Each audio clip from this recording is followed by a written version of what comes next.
कुछ चाहिए आपको?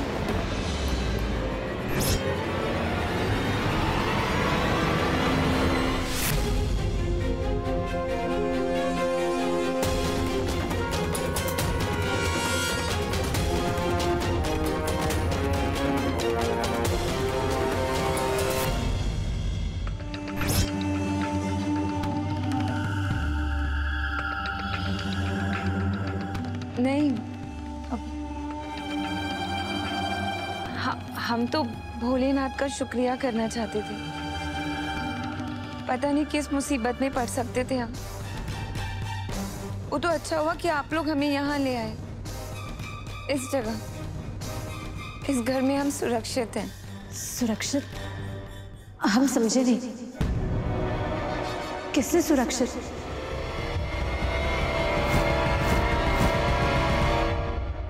मेरी मदद अब कोई नहीं कर सकता। मेरा समय पूरा हो चुका है, लेकिन मेरी बहन की हेल्प कीजिए। पूरा गांव उसकी जान का दुश्मन बना हुआ है। आपका भाई वो भी कुछ यही कह रहा था। वो गांव वाले वो आपके पीछे क्यों पड़े?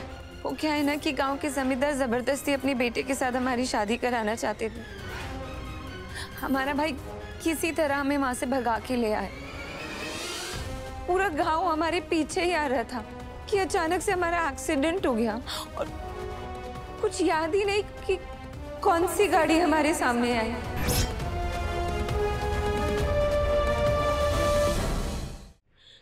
उसके बाद हमें कुछ भी याद नहीं है कि हमारा भाई कहाँ है और हुआ क्या है।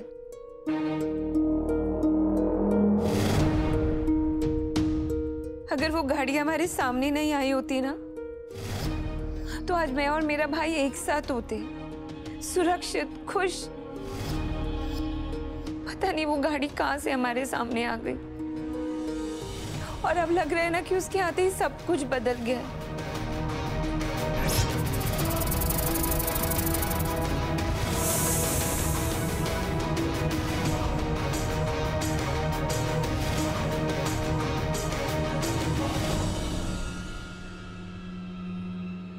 सुंदरी दीदी, आप यहाँ इतनी रात को? वो आपने प्रोटीन शेक बनाने को कहा था ना, बस वही कर रही थी।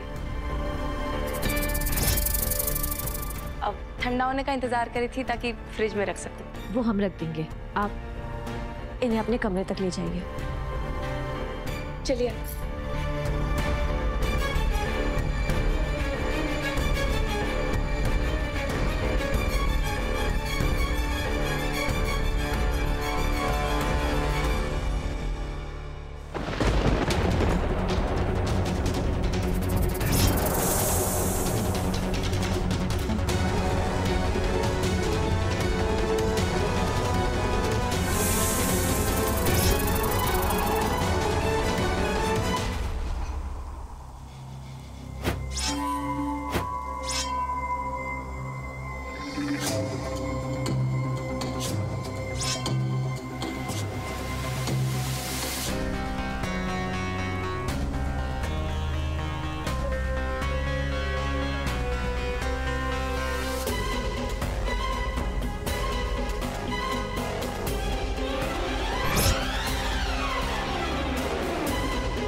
ये पंडित यहाँ अचानक, बीरा इस पंडित को रोका क्यों नहीं?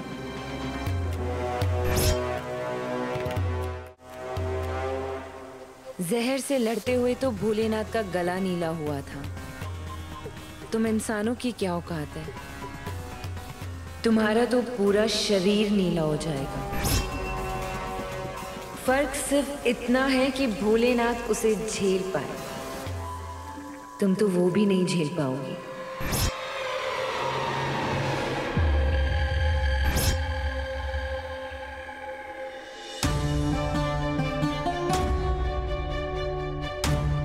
मेरी मौत की खबर मेरी बहन तक मत पहुंचाइएगा।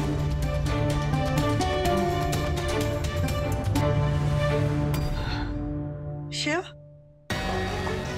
एक मिनट।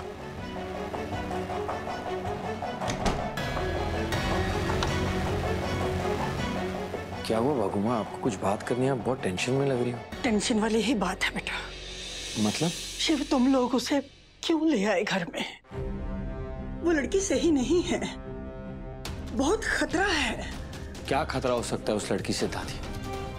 खतरा तो हम लेकर आए उसकी जिंदगी में। आपको पता है हमने उसके साथ क्या किया है? हमने उससे उसका भाई छीन लिया है। हमारी गाड़ी से उसका एक्सीडेंट हो गया, उसका भाई मर गया दादी।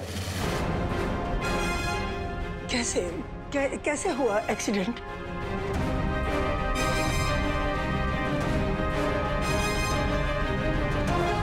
हम शिवपुर कैसे आ गए?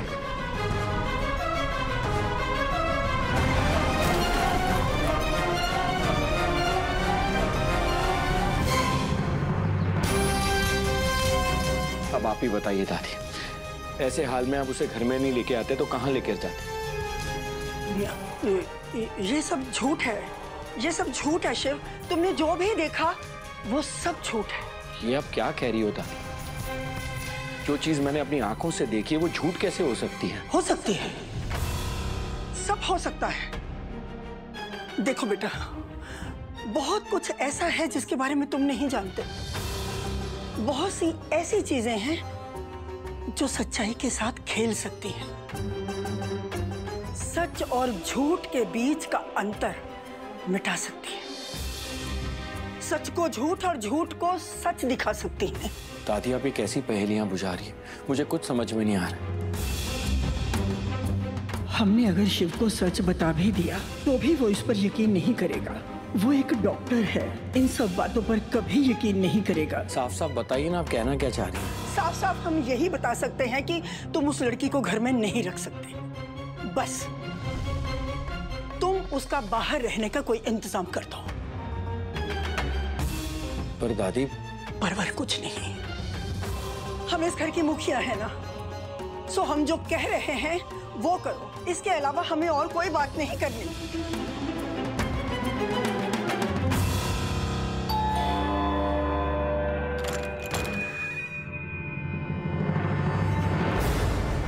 बाबा जी, आप यहाँ, आपको यहाँ का एड्रेस? क्या हुआ, सब ठीक है ना? बेटा कुछ भी ठीक नहीं है। मतलब? आप एक काम कीजिए, आप अंदर आइए, आइए। हम अंदर नहीं आ सकते, तुम बाहर आ जाओ। एक बहुत बड़ा राज है जो तुम्हारे पति से जुड़ा है।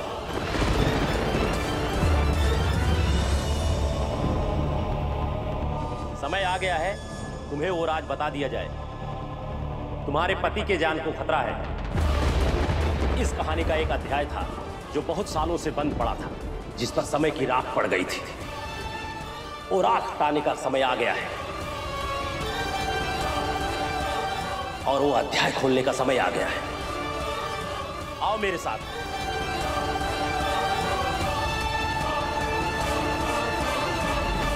बताइए ना दादी, आप क्या छुपा रहे हो? कौन सा अध्याय खोलने से डर रहे हो? आप तो हमेशा सीधे सीधे बात करती हैं, फिर आज इतना घुमा घुमा के बात क्यों कर रही? कौन सी ऐसी बात है इस दुनिया में जो मुझे नहीं पता है? जो बात जो सच होती है लेकिन झूठ लगती है, और जो झूठ होती है वो सच लगती है। आप कहने की क्या कोशिश कर रही हैं? क्यों छोड़ा हूं मैं मोहिनी को कहीं और? बस बस बस करो। सिर्फ इतना कहना चाहते हैं कि हम जो कह रहे हैं वो करो।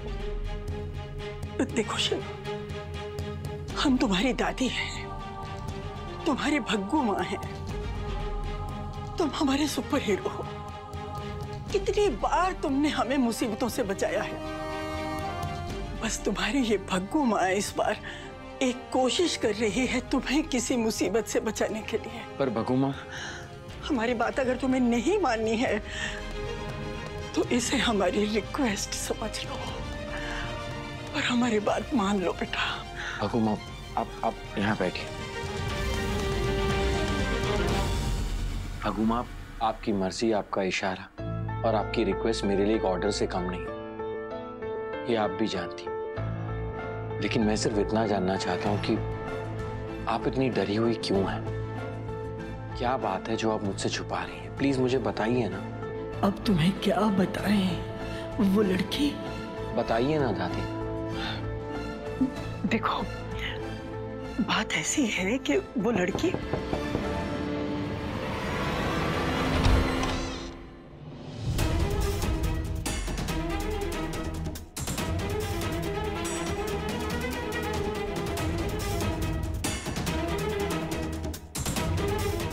वो इच्छाधारी नागिन है, कुछ भी कर सकती है, कोई भी रूप ले सकती है।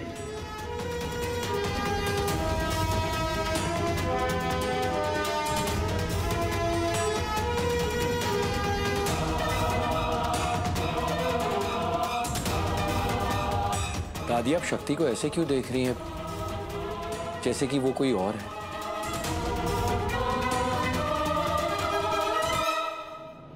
बाबा जी, आप हमें कहाँ ले जा रहे हैं? बाबा जी,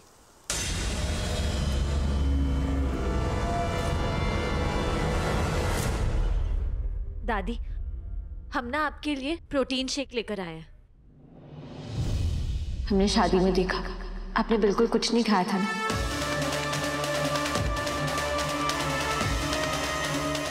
आपके लिए पानी। तो हमें लगा कि आपको भूख लगी होगी। जी लीजिए।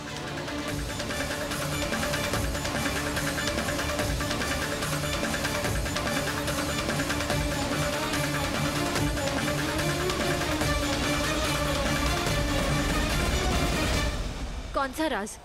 और आप घर के अंदर क्यों नहीं आए? क्यों? सुनो, आज हम शिव के जीवन का वो अध्याय खोलने जा रहे हैं जो बहुत सालों से बंद था। जब अतीत ही उठकर आज में आ गया है, तो अतीत की बातों को भी आना पड़ेगा। ये बात बहुत पुरानी है। तुम्हारा पति था बहुत छोटा था और वो ननिहाल में उसकी दादी के साथ आया था। शिव, शिव कहाँ है बेटा? शिव, भागो माँ, पकड़ो पकड़ो मुझे। अरे किधर गया? बाहर आ जा। भागो माँ, मैं इधर हूँ। शिव, पकड़ो पकड़ो मुझे। शिव तो मासूम बच्चा था, उसे क्या पता था जंगल में कैसे कैसे जीव रहते हैं। उसे क्या पता था जंगल में वो रहती थी।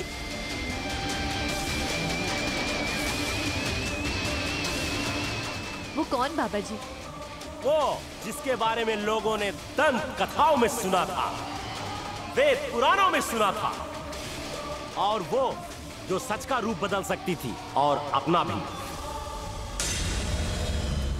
आप किसकी बात कर रहे हैं? कौन रहती थी उस जंगल में? उस दिन हुआ क्या था?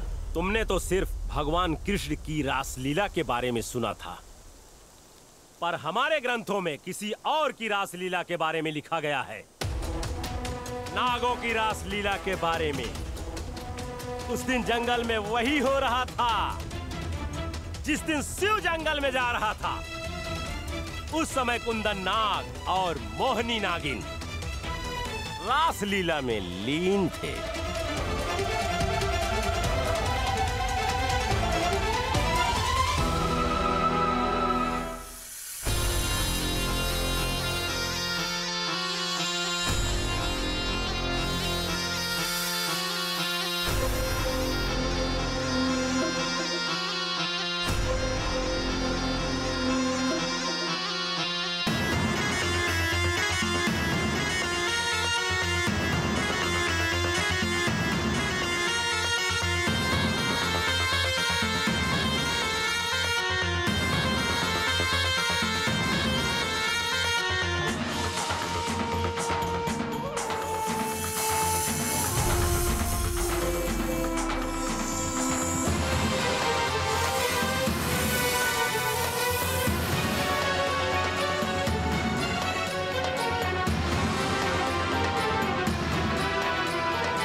किधर गया? बाहर आ जा। भागो माँ, मैं इधर हूँ। शिव, पकड़ो पकड़ो मुझे।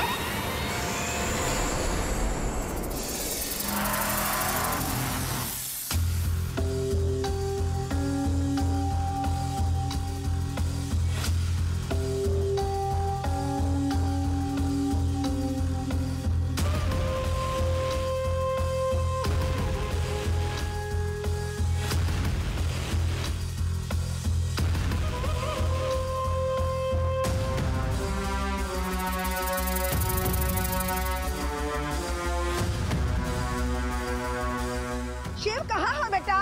भागो माँ, पकड़ो मुझे। पकड़ो पकड़ो मुझे भागो माँ।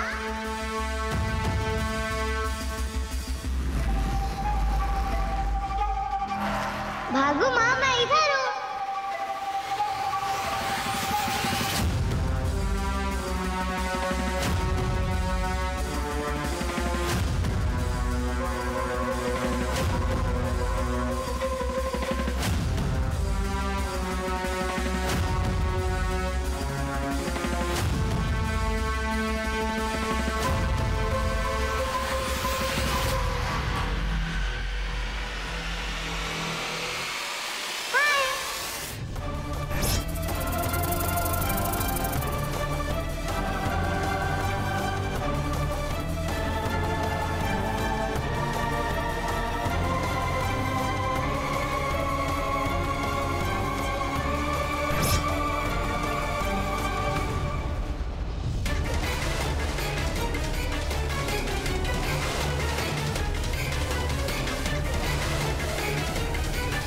कैसा दुस्साहस है, इतना निर्लज्ज बच्चा है। मोहिनी, इसको सबक सिखाना पड़ेगा। सही कह रहे हैं आप स्वामी, ये कैसे मानव है। इन्हें इतना भी नहीं पता कि जब एक नाग नागिन आलिंगन में होते हैं तो उनकी प्रेम लीला को भंग करना पाप होता है।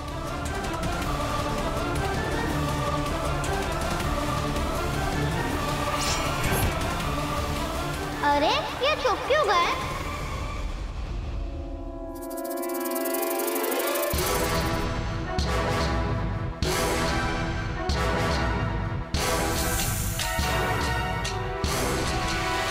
अरे ये कहाँ गए? इस बच्चे के इस दुस्साहस के लिए इसे अभी सजा देता हूँ मैं।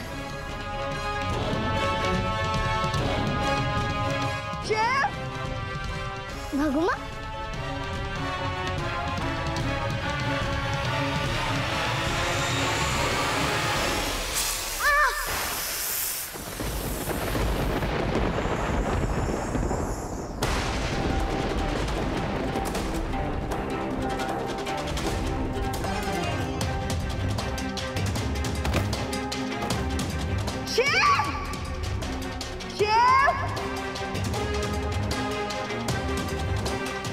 क्या हमारे डॉक्टर शिव को डस लिया? फिर वो कैसे बचे? फिर शिव की दादी उसे उठाकर भागते भागते शिवपुर के महादेव मंदिर में पहुंची, उसी मंदिर में जहां तुम लोग आए थे।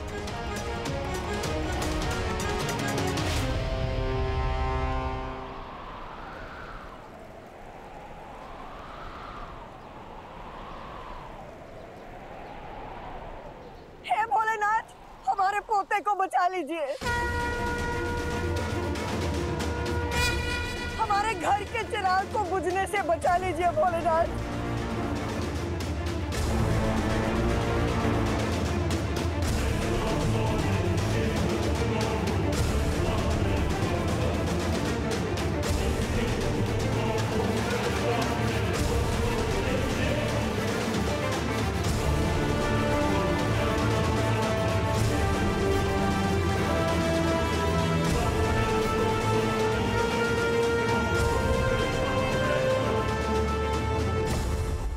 ये चिराग तो बुझ चुका है, आपका बेटा मर चुका है।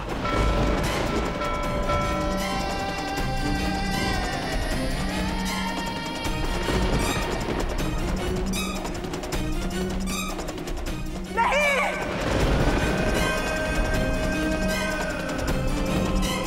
नहीं भोलेनाथ, आप नहीं कर सकते ऐसा। इतनी छोटी उम्र में हमारे पोते को नहीं ले जा सकते।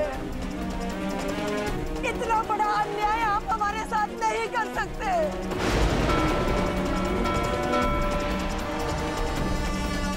बाबा, कोई तो उपाय होगा, कोई तो रास्ता होगा। हाँ, है एक रास्ता, पर वो कांटों से भरा हुआ है। एक उपाय जो साथ में विपदाएं लेके आएगा।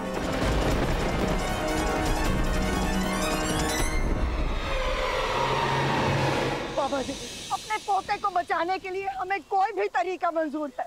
आज एक अद्भुत योग है और ये योग 25 सालों में सिर्फ एक बार आता है। ऐसी पूर्णमासी जब सूरज और चांद आकाश में एक साथ नजर आते हैं। आज का ही दिन है जब तुम्हारे मरे हुए पोते को भी जिंदा कर सकते हैं।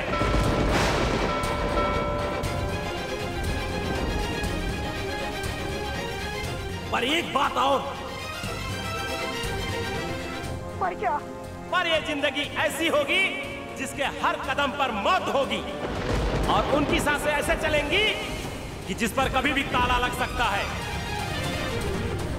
उसकी सांसें चलेंगी पर उसके साथ मौत का साया भी साथ चलेगा।